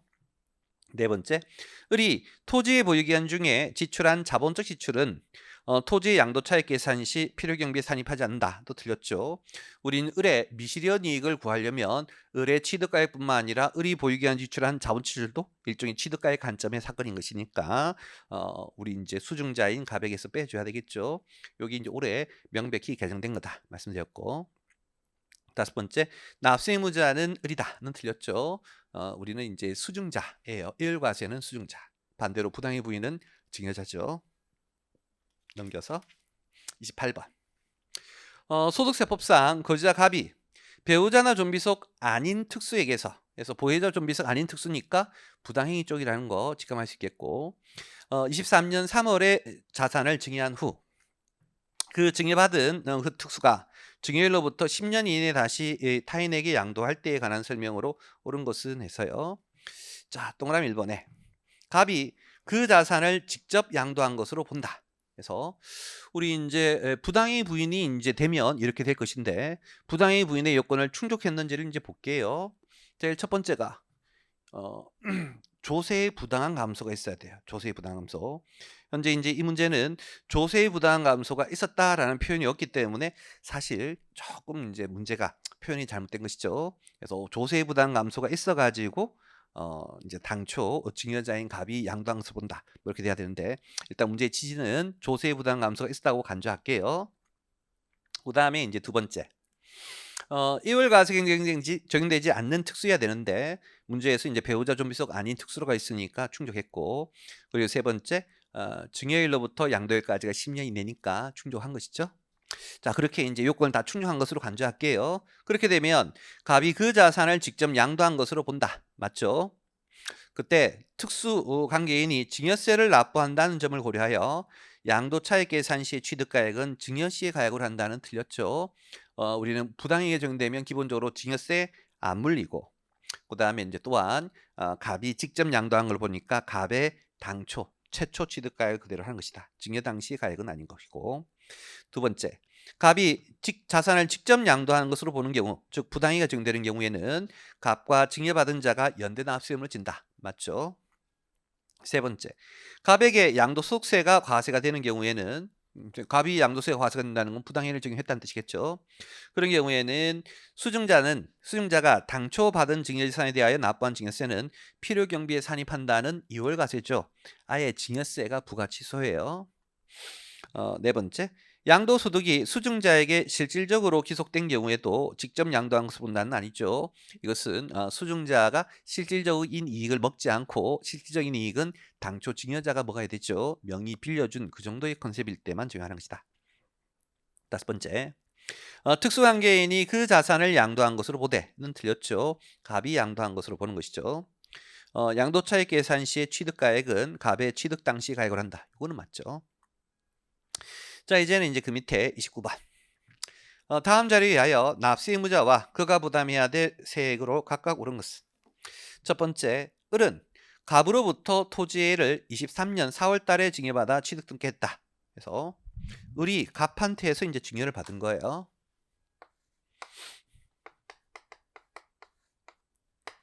그리고 이제 갑이 을에게 증여한 시점은 23년 4월이고요. 그 다음에 이제 두 번째. 토지의 증여에 대하여 법정 신고 기한 납부 내 을의 증여세 신고 납부세액은 500이다. 그래서 이제 요 증여에 대해서 증여세를 이제 500 냈대요, 을이. 그 다음에 이제 세 번째. 을은 토지의 일을 특수 없는 병에게 24년 4월 25일 날 양도했고, 양도소득은 이제 실질적으로 을에게 기속되지는 않았대요. 그래서 요놈 을에게 소득이 기속되지는 않았고, 을이 이제 누구에게 팔았었냐면 특수 없는 병에게 팔았고, 요 양도한 시점이 24년 4월이었었죠. 24년 4월. 그다음 네 번째. 토지의 양도에 대한 법정 신고 납부 기한 내 을의 양도세 신고 납부세액은 1000이다. 그래서 이제 이 양도에 대해서 을은 양도세를 1000만 원만큼 낸대요. 그다음 다섯 번째. 토지를 갑이 병에게 직접 양도했다면, 그래서 갑이 이 병에게 직접 양도를 했다면 그때 내야 될 양도세는 밑에 줄에 2000이래요.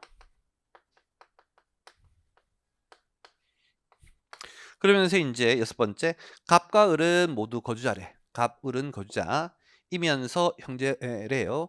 우리가 이제 여기 형제라고 한다면 배우자나 좀비속 관계가 아닌 것이겠죠. 그러면 이제 봤더니 우리 우회 양도했을 때 세금이 1,500. 그리고 다이렉트 양도 시의 세금이 2,000이어서 얘가 더 크죠. 첫 번째, 조세의 부당 감소가 발생하는 거래고, 그다음 이제 두 번째는 2월 과세가 미적용되는 이제 특수인 것이겠고, 그리고 이제 증여일로부터 양도일까지가 세 번째 10년 이내인 것이죠. 그래서 이러한 세 가지 요건을 다 적용했으니까 우리는 우회양도 부당행위를 적용할 것이고, 우회양도 부당행위라면 갑이 직접 양도한 것으로 얘가 납세 문제가 될 것이고, 그리고 총 내야 될 세금도 A, B로 내는 것이 아니라 C 2천만 원을 내게 되는 것이겠죠. 그래서 이런 식으로 말 문제들이 잘 나오니까 주의를 좀 해주시고, 자 이제는 이제 가업 상속 공제에 대한 2월 과세라는 거 배울 건데, 이 내용은 만들어진 지는 꽤 됐지만 아직까지 시험에 한 번도 안 나온 조금 지엽적인 내용이에요. 특별히 대단히 어려운 개념은 아니니까요. 결과만 좀 기억을 해주시면 좋을 것 같아요. 자, 간단한 사례를 해보죠. 저기 아버지가 이제 토지를 100원에 취득했고, 이때쯤 시가가 1000원이 되었는데 아버지가 사망해서 아들에게 이제 이게 상속이 되었고, 상속받은 아들은 이 토지를 일정 기간 보유하다가 1200원 이제 팔았어요. 그랬을 때 이제 이 토지 양도로 인한 아들의 양도 차익은 얼마일 거냐? 먼저 양도가액 1200원이고 그다음에 취득가액인데, 우리 상속이나 증여로 취득하게 되면 그 시점에 시가라는 거 아시죠? 아까 얘기했듯이 증여받을 때 증여공제 받고 상속받을 때 상속공제 받지만 얼마의 상속공제를 받는지와 상관없이 원칙적으로는 이 시점에 시가를 취득가액으로 해요. 그렇게 되면 이제 양도차익 200이 나오고, 이 200은 바로 이 아들이 상속으로 취득한 이후부터의 아들의 미실현 이익이 이제 아들에게 실현되어서 과세가 되는 것이죠. 이게 이제 일반적인 경우인데, 자 문제는 우리나라 상속세에 보면 가업 상속공제라는 게 있어요. 가업 상속공제는 아버지가 10년 이상의 장기간 가업하던 것을 아들에게 물려주면 그 아들이 이제 계속 사업을 해야 되는데 상속세를 왕창 내버리고 나면 아버지의 가업을 승계받을 수가 없잖아요. 그래서 우리 상속세법에서는 그 아버지로부터 물려받은 가업에 대해서 가업 상속공제를 해주고, 이 금액이 상당해요. 몇백억이 돼요. 몇백억이. 그러다 보니까 이번에 상속받은 이 토지가 아버지가 하던 공장 사업용 공장에 있는 토지래요. 그래서 아버지의 이제 공장 사업장을 물려받은 것이고, 그 금액에 대해서 가업 상속공제를 전액 적용받았다라고 한번 가정을 해보죠. 그렇게 된다면 이 아들은 상속세를 한 푼도 안 냈겠죠. 상속세를 한 푼도 안 내게 되면 어떤 일이 발생하냐면, 현재 이 토지에 아버지 단계에서의 미실현 이익이 얼마? 900원이 있었잖아요. 그 900원이 원래는 상속 단계에서 과세가 돼야 되는데 가업 상속 공제로 한 푼도 세금을 안 내서 아버지의 미실현 이익은 과세가 안 되고 이게 상속한 이후에 아들의 미실현이면 과세가 된다면 결과적으로 이 가압 상속 공제를 통해서 상속세 회피가 될 수가 있는 문제가 있는 것이겠죠. 아까 우리 배우자 간 증여재산에 대한 이율과세도 유사한 관점이었죠. 배우자로부터 증여받으면 혹은 존비속으로부터 증여받으면 상당한 공제가 되기 때문에 증여세 안 내고 증여자의 미실현이익은 과세가 안 되고 수중자의 미실현이익은 과세가 되고, 또한 지금 같은 경우에도 가압상속공제를 받으면 피상속인의 미실현이익은 과세가 안 되고 상속인의 미실현이익만 과세가 되는 이런 식의 이제 문제가 있으니 세법은 이것 좀 맞겠다. 그래서 이때도 아까 앞에서 배웠던 이율과세와 동일하게 저 아버지 단계에서의 미실현이익 900원에 대해서 아버지 단계에서의 미실현이익 900원에 대해서 아들에게 좀 과세를 해야 되겠다는 거예요. 과세를 하려면 어떻게 하면 돼? 요 금액이 양도차익에 들어가려면 이 아들의 취득가액을 시가로 해야 돼요. 요 아버지 취득가액 100원으로 해야 돼요. 똑같이 요걸로 해줘야 되겠죠. 아까 배웠던 증여재산 이율과세가 똑같은 것이겠죠. 그래서 우리는 이때 양도차익 계산할 때 취득가액은 아버지의 취득가액을 쓴다. 그래서 이제 이렇게 양도차익이 나오게 되면 요 1100원은 아들 단계에서의 미실현이 200과 아버지 단계에서의 미실현이 900 합쳐서 이제 1100이 과세가 되는 이런 개념이 되겠죠. 자, 근데 이제 우리 이러한 가압상속공제에는요 한도가 있어요. 한도가 있다 보니 이 자산 1000원 중에 다 가압상속공제를 받은 것은 아니고 70%인 700원 정도는 공제를 받고 30%인 300원은 이제 과세가 되었다는 거예요. 그렇게 되면 아버지 미실현 이익 중에 일부는 과세가 되고 일부 70%는 과세가 안 된 거죠. 70%는 공제를 받았으니까 아버지 미실현 이익에 대해서 과세가 안 됐고 30%는 아버지 미실현 이익에 대해서 과세가 된 거잖아요. 아들에게. 도대체 그렇다면 그때는 이제 이 취득가액을 어떻게 해야 될 거냐에 있어가지고 법은 이렇게 하래요. 현재 70%만큼은 아버지 미실현 이익에 대해서 과세가 안 됐으니까 우리가 취득가액을 구할 때 취득가액 중에 70%만큼은 아버지 취득가액을 쓰고, 그러면 이제 아버지 미실현이 과세가 되는 개념이죠. 하지만 나머지 30%만큼은 아버지 미실현이익이 과세가 된 개념이니까 아버지 미실현이 과세가 됐다면 상속 당시의 시가, 우리는 아버지 미실현이익이 과세가 됐다면 아들 미실현이익만 과세하면 되는 것이잖아요. 그래서 그 30%만큼은 아들의 미실현이익 과세에 있어 취득가액을 상속 당시의 시가로 쓴다. 이렇게 해서 370원 빼게 되면 830원을 과세하겠다, 이런 관점인 것이죠. 제가 봤을 때 이제 이 규정은 뭐 합리적이에요. 이렇게 하는 게 맞겠죠. 그래서 사실 아까 이제 앞에 했던 배우자 간 증여재산 배우자 간 증여재산에 대한 이율과세도요. 저 개인적으로는 이런 식으로 계산해야 되지 않겠느냐 싶어요. 예를 들어 가지고 만약에 이제 배우자가 증여받은 재산이 10억이래. 그럼 10억 중에 6억 원은 공제가 된 거잖아요. 6억 원은 공제가 되었으니까 60%만큼은 이 미실현이 과세가 안 되고, 나머지 이제 4억 원은 과세가 되었으니까 미실현이 40% 과세가 된 것이겠죠. 그럼 그때는 이제 60% 40%에서 이런 식으로 취득가액을 쓰는 게 제 생각에는 합리적이지 않겠느냐라고 생각을 하는데, 요거는 최근에 만들어졌기 때문에 이렇게 합리적으로 돼 있고요. 상대적으로 이제 그 증여재산에 대한 이율과세는 옛날에 만들어져 가지고 좀 이렇게 합리적이지 않게 됐다. 좀 더 이제 많이 과세가 되는 그런 식이에요. 뭐 어쩔 수 없으니까 좀 받아들여 주시고, 오히려 시험은 이거 합리적으로 만들어진 것보다 증여재산 이율과세가 훨씬 더 잘 나와요. 자, 법 규정 한번 볼게요. 여기 보면 가압상속공제가 적용된 자산의 양도차익을 계산할 때에 취득가액, 필요경비는 이렇게 하래요. 기본적으로 이제 가압상속공제를 받은 부분만큼은 아버지 취득가액, 그다음에 이제 가압상속공제 받은 부분 뺀 나머지 부분만큼은 상속일의 평가액.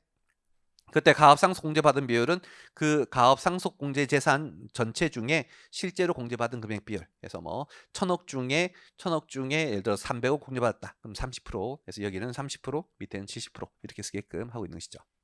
자, 이제는 이제 1세대 이제 1주택 고가주택 얘기를 좀 해볼게요. 우리 이제 앞에서 공부하기를 1세대 1주택을 2년 이상 보유하고 이제 처분하면 비과세가 원칙이지만, 다만 고가주택에 이제 해당하는 경우에는 과세를 하죠. 다만 이때도 이제 무조건 다 과세하는 것은 아니고 12억 초과하는 부분만 과세하죠. 예를 들어서 이제 20억에 팔았다. 1세대 1주택 비과세 요건 축적하는 고가주택을 20억에 팔았다. 우리는 고가주택이기 때문에 과세하긴 하되 12억 초과하는 8억에 대해서만 과세를 하는 것이죠. 그래서 과세하는 양도 차익은 이렇게 구하래요. 전체 양도 차익에다가 양도가액 20억 분의 위에 분자 20억에서 12억을 뺀 8억, 20억 분의 8억, 40%죠. 그래서 전체 양도 차익 중에 40%만 이제 과세한다. 이 관점이고. 그다음에 이제 우리 이제 양도 차익 다음에는 장기 보유공제 뺄 때는 앞에서 구한 요 양도 차익에 대해서 이제 장기 보유공제를 적용하는 것이겠죠. 그때 그 장기 보유공제는 우리가 앞에 장기 보유공제 할 때 배웠던 그 내용 그대로 적용하시면 돼요. 그러다 보니까 이제 뭐 갈로 2번의 내용은 뭐 특별한 내용은 아니고 우리에게 의미가 있는 것은 갈로 1번의 내용인 것이다. 자, 그다음에 다시 이제 밑에 별표의 내용인데, 자, 요 별표 어떤 거냐면 우리 예전에 이제 그 1세대 1주택 비과세하면서 겸용주택 했었죠.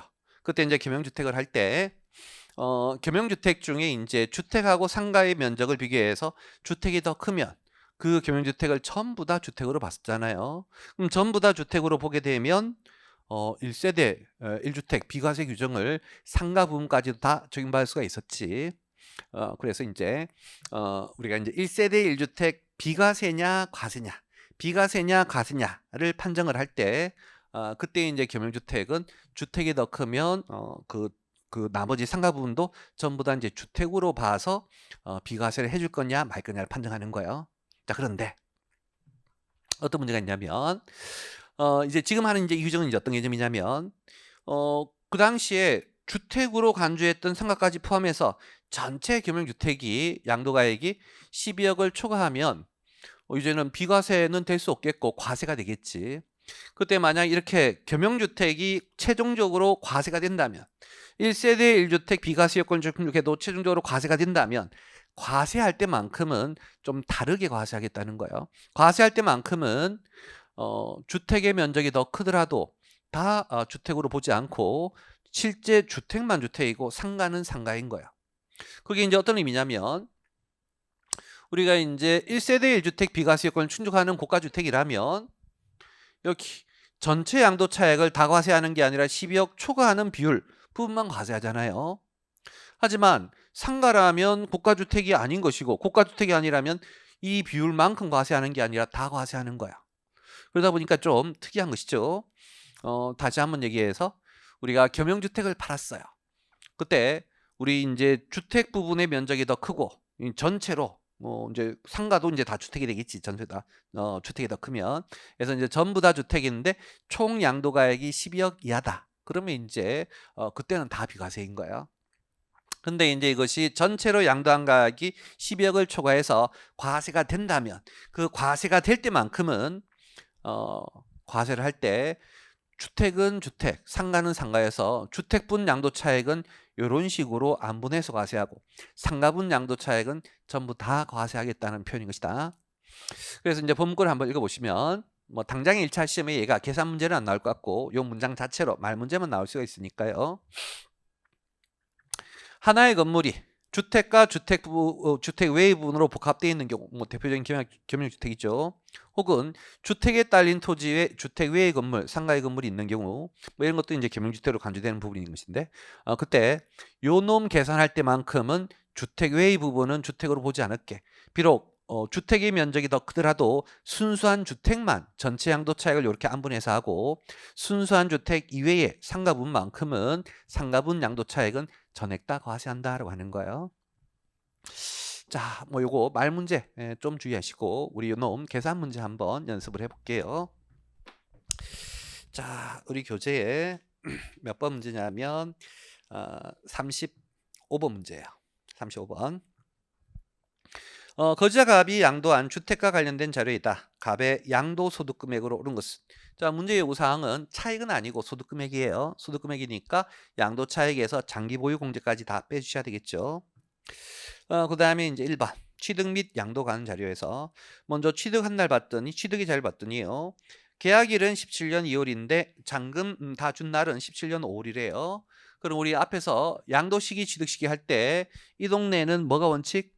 잔금 청산일이 원칙인 거 아시겠죠? 그럼 잔금 청산된 날이 17년 5월이에요. 그래서 요 날이 이제 취득일이라는 뜻이고 취득가액은 6억 5천.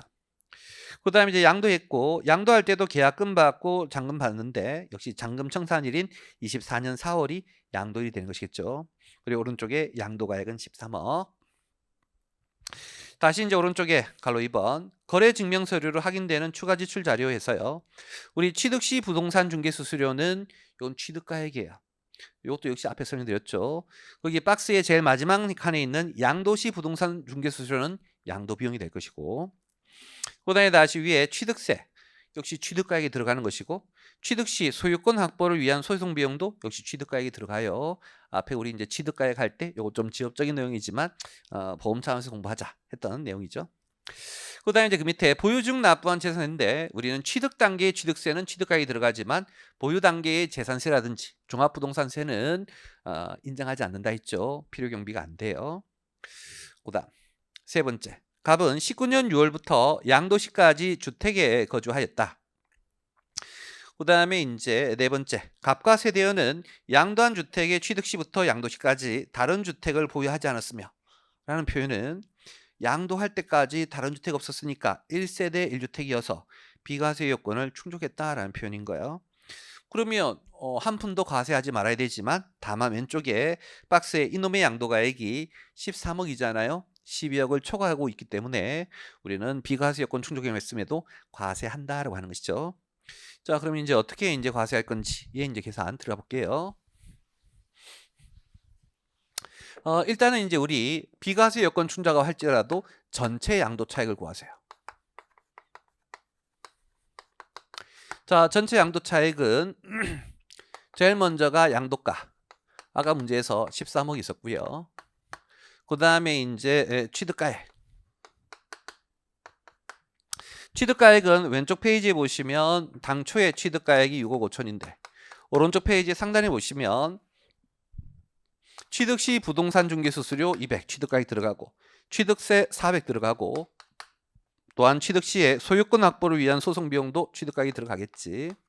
그래서 이거 다 들어가서 6억 6천이 취득가액이고요.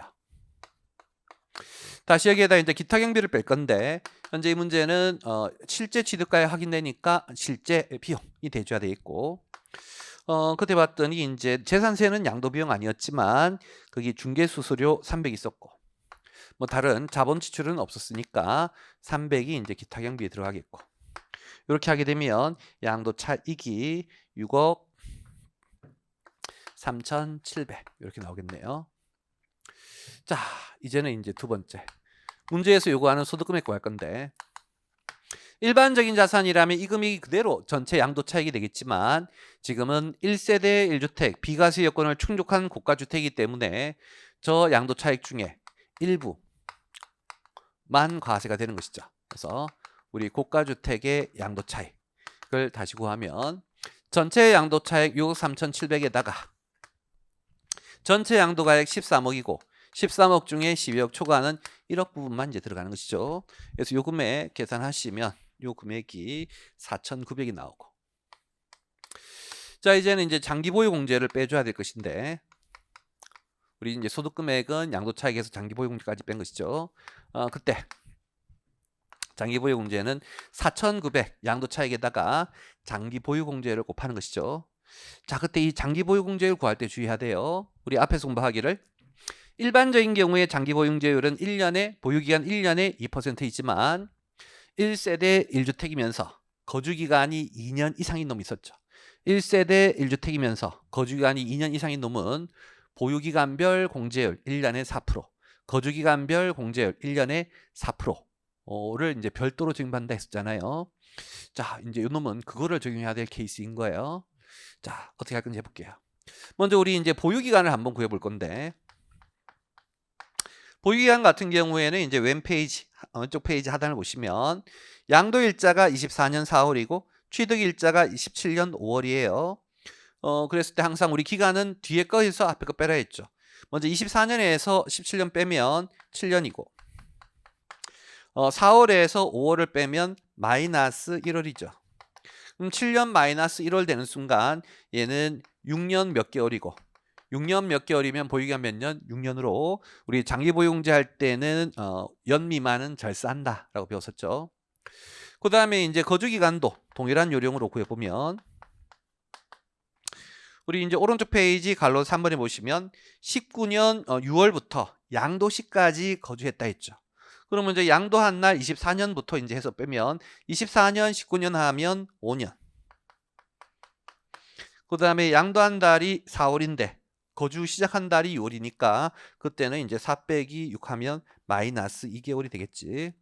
그럼 5년 마이너스 2개월 하는 순간 4년 몇 개월이 되고 4년 몇 개월이 되면 4년이 되는 것이겠죠.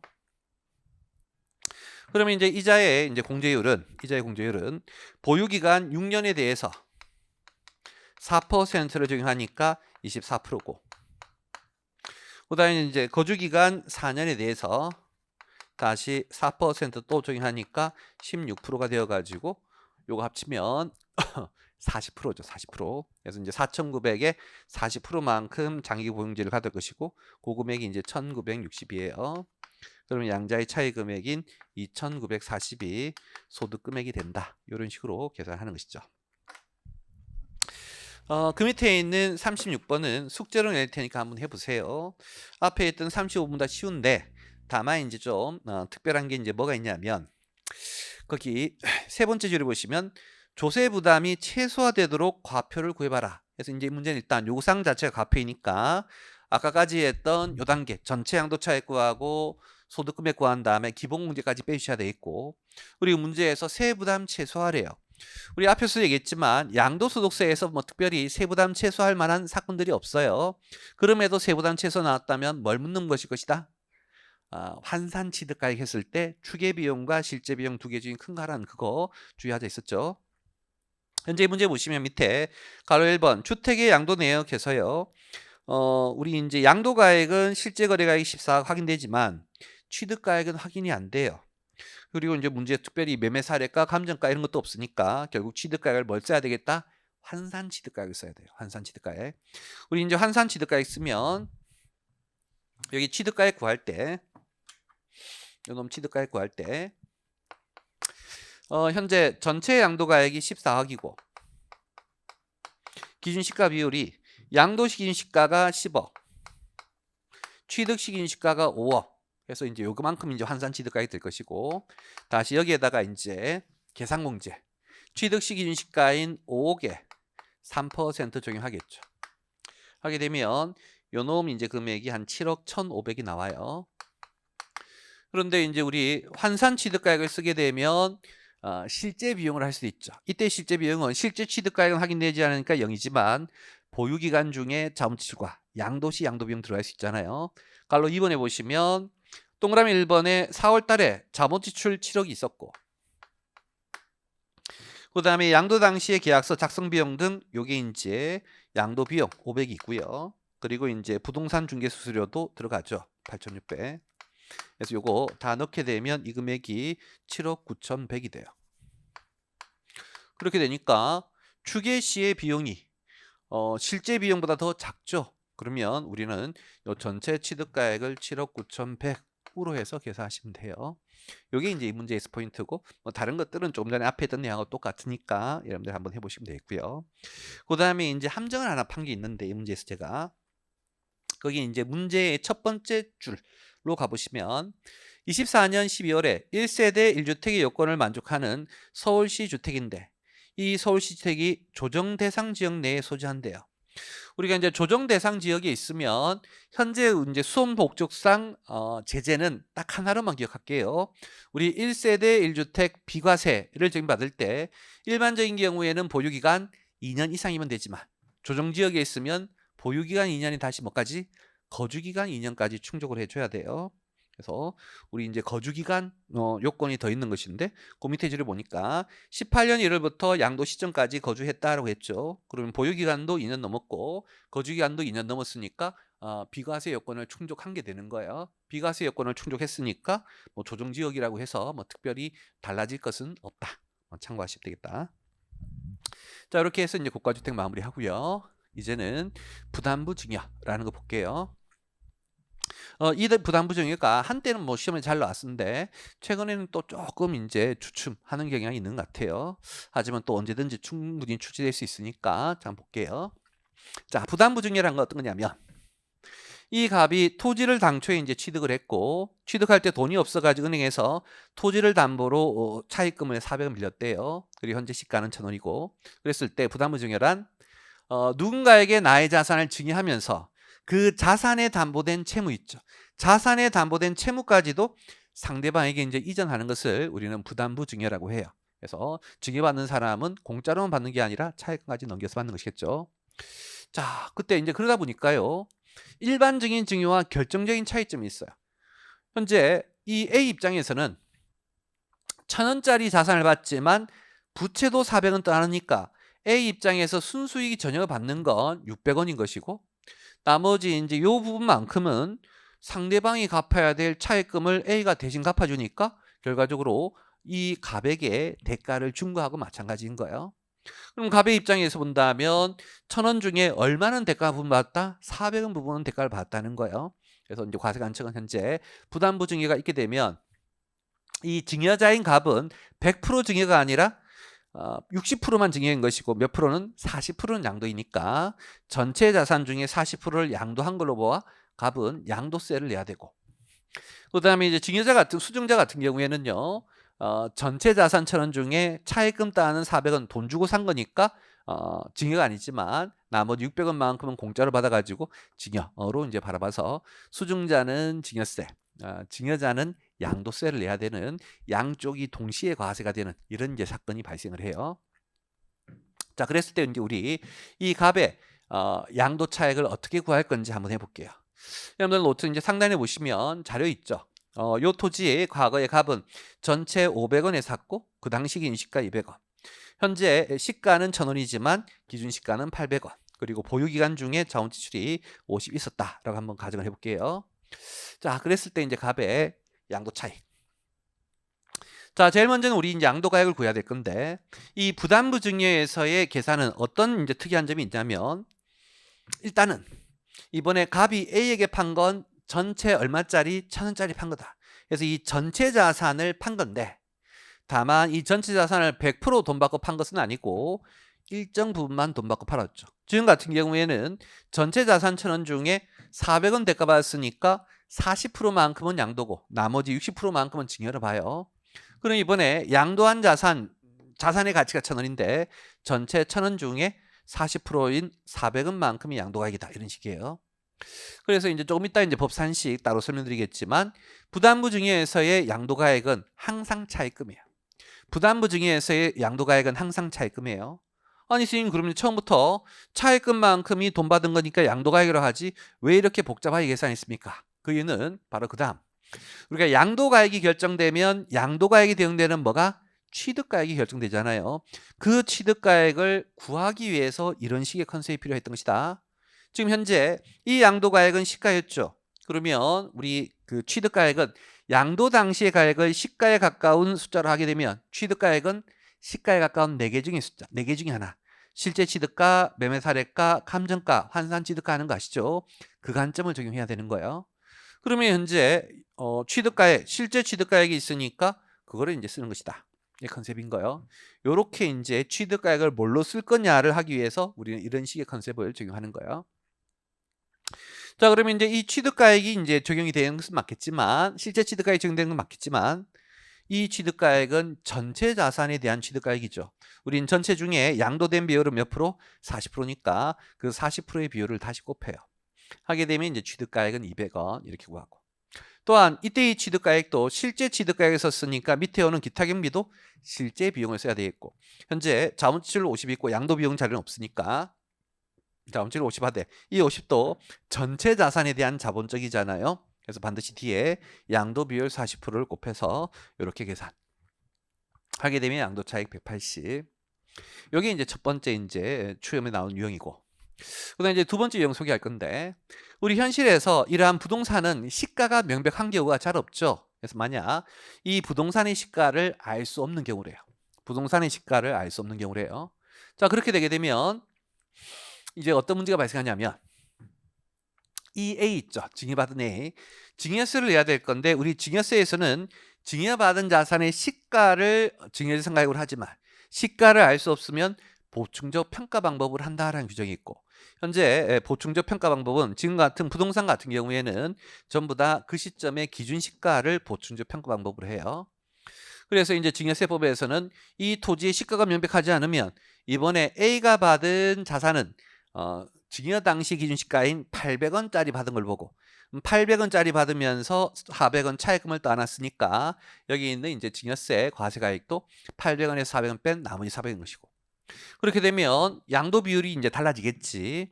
이제는 이 자산 가치가 800원으로 평가가 되었으니까 양도 비율도 800분의 400, 800분의 400만 양도가 된 것으로 봐서 양도 비율이 50%로 바뀌는 거예요.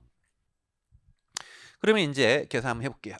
첫 번째 케이스는 여러분 노트에 있는 케이스 1은 시가가 1,000원인 걸 아는 경우고, 두 번째 케이스는 시가가 얼마인지를 몰라서 저 재산을 기준 시가로 평가한 거예요. 그 다음에 이제 다만 이제 우리는 800원짜리 자산을 판 것은 맞는데 그 800원을 100% 판 거예요? 일부 판 거예요? 일부죠. 이제는 양도 비율이 전체 800원 중에 차입금 금액인 400원. 이렇게. 그래서 이제 이때도 항상 이제 양도가액 계산할 때 앞에 이 전체 자산의 평가액 밑에 분모 전체 자산 가액이니까 항상 똑같은 거예요. 그래서 양도가액은 어떻게 보든 400원인데 근데 굳이 왜 400원을 바로 쓰지 않고 이렇게 한다 했어요? 그 이유는 이 양도가액을 뭘 쓰느냐를 정하기 위한 것이다. 현재 지금은 이 양도가액을 뭘로 쓴 것이다? 기준시가를 쓴 거잖아요. 그럼 양도가액이 기준시가면 취득가액도 반드시 기준시가. 실제 취득가액을 아는 경우에도 반드시 뭘로? 기준시가로 간다라고 하는 것이죠. 그럼 현재 기준시가가 이제 200원이니까 여기에다가 이제 다시 양도 비율 50%에서 100이 될 것이고, 또한 취득가액을 기준시가를 썼으니까 밑에 오는 기타 경비도 계산공제를 써주셔야 되겠죠. 계산공제는 취득시 기준시가인 200원에다가 다시 이제 3%를 곱하는데 이것도 역시 전체 기준시가인 것이니까 반드시 이러한 양도 비율을 곱해 주셔야 돼요. 그래서 여기에 양도된 부분의 기준시가고 여기에 3%에서 계산하게 되면 이렇게 이제 양도 차익이 나오는 것이다. 이해되시죠? 자, 그러면 이제 법문과 한번 볼게요. 우리 부담부 증여 얻게 되면 증여자는 채무액만큼 양도고 수증자는 채무 뺀 것만큼 증여세인 것이겠고, 그때 이제 양도가액은 어떻게 구할 거냐? 법의 산식이 양도 당시의 자산가액, 여기 이제 전체 처분한 것의 평가액 곱하기 이제 증여가액분의 채무액해서 이게 양도 비율이에요. 그때 이제 이 앞에 있는 양도 당시의 자산 평가액과 증여한 자산의 평가액은 똑같은 표현이에요. 법문구가 이제 뭐 표현을 달리하고 있지만 똑같은 얘기다. 그래서 여기 상증세법에 의한 평가액으로 이제 요 두 가지 똑같은 숫자를 하는데, 다만 증여일 현재 시가가 있으면 시가로 하지만 시가 모르면 보충적 평가 방법으로, 그러다 보니 이 두 개의 숫자가 항상 같으니까 양도가액은 이 채무액이 되는 거예요. 그럼에도 이렇게 하는 이유는 뭐다? 바로 밑에 있는 취득 당시의 재산가액이 얼마인지를 정하기 위한 것이다.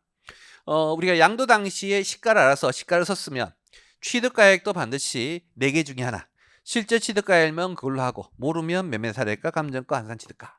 근데 만약 양도 당시에 시가를 몰라서 기준 시가로 평가했으면 취득 당시에 이 금액은 무조건 기준 시가를 하는 거예요. 그래서 어떤 의미인지 아시겠죠? 자, 그렇게 해서 이제 전체 취득가액이 정해지면 이때도 다시 아까 앞에 했던 이 비율, 이게 양도 비율이라는 뜻이에요. 여기 양도 비율, 양도 비율을 곱해서 계산하게 되는 것이다. 그렇게 이해하시면 되겠고, 자, 관련 문제 한번 풀어보도록 할게요. 우리 교재 32번 문제 가보시죠. 32번. 거제갑은 21년 8월 달에 토지를 취득할 당시에 실제 거래가액은 모른대요. 과 동시에 등기를 하고 그 토지를 담보로 은행으로부터 2억 원을 차입했다. 그래서 이 토지는 차입금이 있네요. 갑의 조카인 을은 24년 9월 2억 원의 차입금을 인수하는 조건으로 갑으로부터 토지를 증여받았다. 이게 바로 부담부 증여죠. 증여를 받는데 차액금까지 인수하는 조건으로 증여받는 게 부담부 증여이고, 다음 자를 기초로 증여로 인하여 갑에게 과세가 될 양도세를 계산함에 있어서 양도 차익은 얼마니? 그래서 지금 이제 갑이 조카인 을에게 증여, 부담부 증여했으니까 갑은 양도세 내야 되겠죠. 자, 그때 갈로 1번에 봤더니 갑의 취득 당시의 토지의 개별 공시지가. 우리 이제 앞에서 공부하기를 토지 같은 경우에는 개별 공시지가가 기준시가다라고 했었죠. 그래서 그 금액이 이제 4억 5천. 토지의 기준시가 취득 시. 증여 당시의 기준시가는 6억. 증여 당시 시가는 8억. 그래서 이 문제는 증여 당시의 시가가 알고 있는 케이스죠. 그 다음에 이제 뭐 계산공제율, 장기보증제는 뭐 굳이 알 필요 없겠고. 자, 그럼 이제 해볼게요. 제일 먼저 우리는 이제 양도가액을 구할 것이고, 그때 양도가액은 볼 것도 없이 얼마? 2억. 채무액이에요. 차입금. 다만 우리는 이렇게 바로 구하지 마시고 법 규정에 따라서는 이렇게 구하래요.